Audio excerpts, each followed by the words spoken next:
Hey, this is Aewon Wolf. Welcome to another video. Well, today I'm going to basically share how I found my happiness.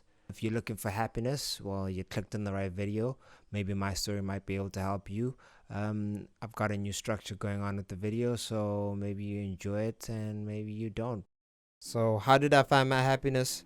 Before I start, I have to make two disclaimers. Yes, I am happy now in my life, but happiness is a journey and a state of being. It's not a thing or a destination. There will be moments and times where I will experience emotions like anger, fear, or anxiety, but overall, I don't let them take me off my path of happiness. They are more like distractions on the road, just stumbling blocks, but at no time do I let them overwhelm me or become more than what they are and let them move me off my path of happiness. I continue on my path moving forward in happiness at all times. My direction remains the same on this path of happiness. Disclaimer number 2 is, this is my journey. Everyone is unique and different, and what I share with you may well be the answers you are looking for and need, but your path will be different, so don't beat yourself up and just use what works for you. If something I share doesn't speak to you or work for you, then don't feel obliged to use it. But I can for sure say some of the things I will share will not be easy choices, but can and will probably make all the difference in helping you find your state of happiness. So don't just dismiss any of them just because you think it's hard or they make you uncomfortable. Now let's get started. Here are my keys to the happiness I found. Key number 1. It's a choice. When I was younger, some friends and I were having a conversation on aspirations and what our wants are and what will make us happy. Then one of my friends dropped a bomb on me that seemed so obvious, but I had never thought about it before, but it makes so much sense now in hindsight. He asked, why can't we just choose to be happy now?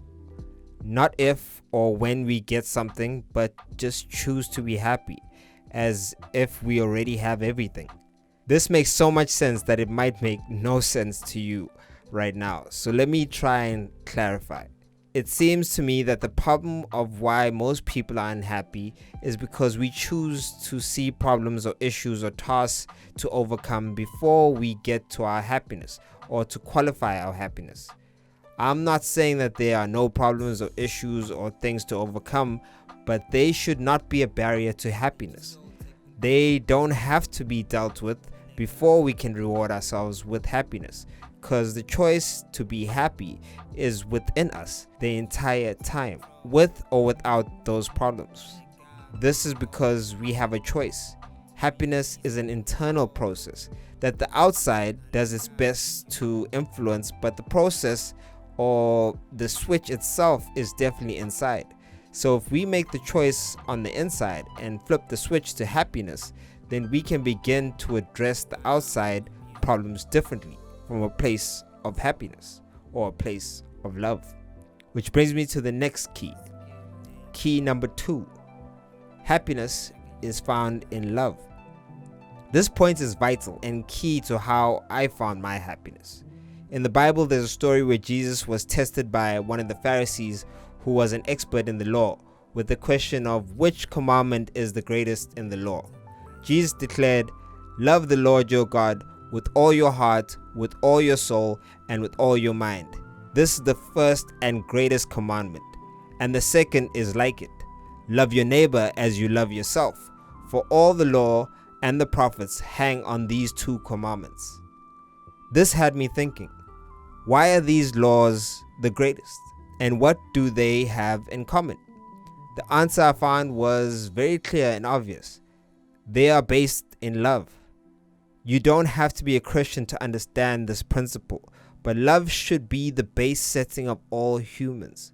And if you follow that base setting, you can't go wrong. I know this seems airy and relative because love is different to everyone, but I think that's why the first commandment is to love the Lord your God with all your heart and with all your soul and with all your mind. Because that is a pure and untainted love. It's a love not driven by self-interest or transactional or from lust. This law tells us how to love. not like men, but as God would have us love. Then the second law, which tells us to love our neighbors as we love ourselves. This gives us the clarity and instruction of how to show this love by basically doing unto others what we would have done unto us. This concept works very well with the idea that we sow what we reap, or karma. If you want good things to happen to you, then do good things to others. There is a balancing force in this world, and I see it as real as the law of gravity. What you put out is what you will get back. People don't see this because they expect what they get back to be the same, and it's just not how it works. If you give someone money today out of love and a place of genuinely wanting to help them, you might not get money back and you might very well go broke. But trust me, in return you'll get something worth so much more than money. It could be peace, it could be love, it could be less stress, it could be a lesson in appreciation.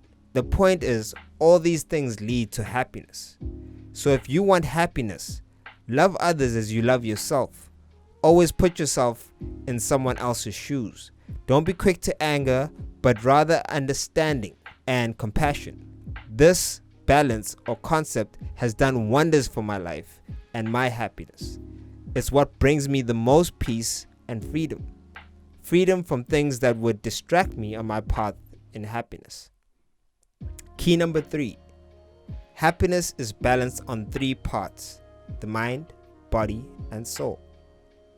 Consider this the circle of happiness. It's made up of 3 parts: the mind, the body, and the soul.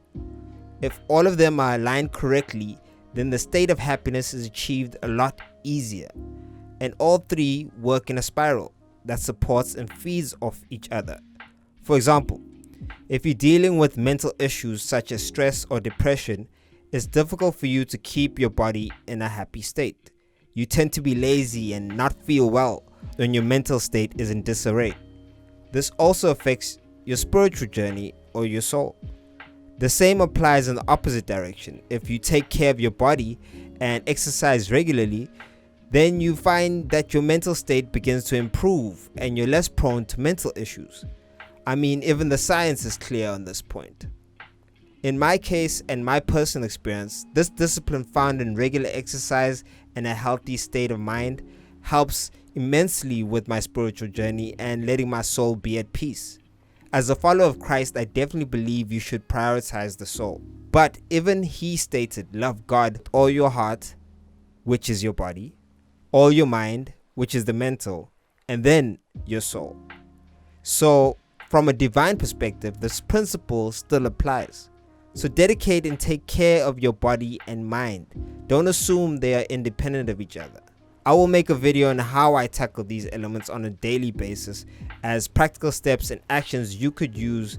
But in short, exercise every day, eat healthy, organize your life, reduce your stress points, and just start your spiritual journey towards God based in love first and always. And then watch it all fall into place. You will find your happiness. Key number 4. Happiness is not what you've been taught. For too long, we mistake a dopamine hit or fix as happiness.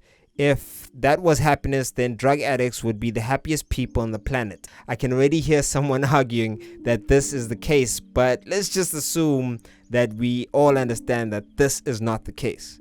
Why do we equate happiness as that dopamine spike?